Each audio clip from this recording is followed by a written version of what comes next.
Common Media Server Data. So it's still not even simple, but that's what the acronym means. But basically, it's a way of server ends of any workflow sending data forward. And the CMSD case that we're talking about is video quality. So encoders, which are at the beginning of the workflow, can score the video quality and then pass that metadata forward in what are CMSD headers.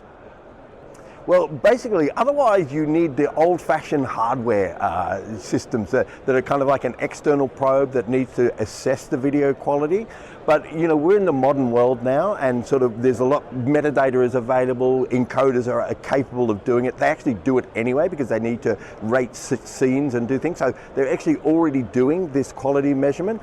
They just need to get the data out, pass it along. Taking us into the future, getting rid of the past, those old-fashioned hardware probes that are expensive, difficult to maintain, all of that stuff, you don't need them anymore. So we're doing a technical workshop on CMSD MQA, Media Quality Analysis, where we're going to show you in a very practical way how to implement and use this. So it's a combination of Akamai, who are going to talk about the theory, it's Norsk, who's going to talk about how to implement this in an encoder, then we've got us, TouchStream, who are going to tell you how to monitor it and visualize it, and then G&L are going to tell you about how to use that in the real world and how to give customers a much better experience.